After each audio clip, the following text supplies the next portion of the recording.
एक महाराष्ट्र में सागाल साथ सेठ ने, वो रोज जाते 10-20 किलोमीटर में कहीं भी एक संत मिलते, उनको लिवा के आते, भोजन पवाते। 12 वर्ष व्यतीत हो गए। 12 वर्ष में हर कार्य सिद्ध हो जाता है। तो 12 वर्ष संत सेवा पूर्ण होने वाली थी। ऐसी वर्षा शुरू हुई, उस दिन कोई संत नहीं मिला तो भूखे रह गए। उनकी पत्नी और उनका पुत्र चलैया तीनों भूखे रह गए। दूसरा दिन हुआ वही वर्षा, तीसरा दिन हुआ, चौथा दिन हुआ। पत्नी ने कहा हमारा नियम था बिना संत को पवाए हम पाएंगे नहीं, तो हमारे चाहे प्राण चले जाएं पर हम संत को पवा के ही पाएंगे। लेकिन मेरा बेटा अभी छोटी अवस्था का है, 13-14 वर्ष का है, 4 दिन भूखे हो गए, इसलिए आप जाओ और किसी संत को लाओ। अब ऐसी वर्षा में कहाँ संत मिलने वाले? स्वयं भगवान संत वेश धारण करके चौराहे पे बैठे मिले। अरे सागर साके तो मानो प्राण आ गए हो, दौड़ के गए, पर देखा उनके शरीर से कुष्ठ चू रहा है, मवाद चूड़ा,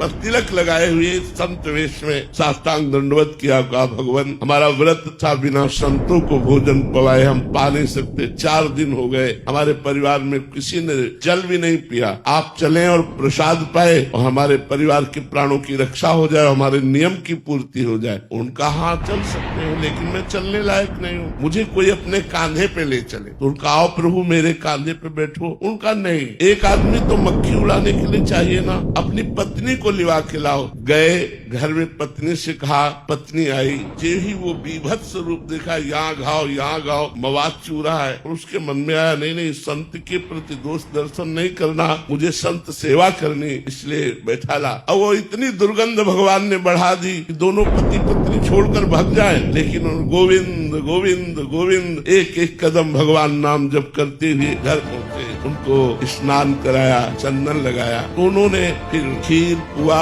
ये अच्छे पदार्थ सामने रखे। भगवान जो संत वेश में कुष्ठी रूप में थे, उन्होंने कहा खीर पकवान नहीं पाते। तो उनका प्रभु हम तो वैष्णव हैं, हमारे यहाँ तो प्याज लहसुन भी नहीं बनता, आप संत वेश में आए, आप भूखे वापस लौट जाएंगे, आप रुकिए, मैं कसाई वाले से मांस लेकर के आता हूँ। उन्होंने कहा नहीं कसाई वाले का मांस नहीं चाहिए, हमें कसाई वाले का मांस नहीं चाहिए। यदि आप पवाना चाहते हो तो अपने पुत्र का मांस पवा दो। पत्नी की तरफ देखा और कहा ये क्या संत है, लेकिन संत पे दोष दर्शन करके या उनको भूखा वापस करके। तो उनका प्रभु यदि आपकी आज्ञा हो तो मैं अपने पुत्र की हत्या करूं और आपके लिए मांस बनाऊं। बोले मुझे इससे मतलब नहीं, मुझे पाना है, लेकिन यही घर में पाना है, बाहर से कुछ लाना नहीं। ये ही अपने पुत्र की हत्या करने के लिए उद्यत हुए, देवी भगवान प्रकट हो गए। उनका बस मैं यही देखना चाहता था कि संत के ऊपर तुम्हारा कितना समर्पण है।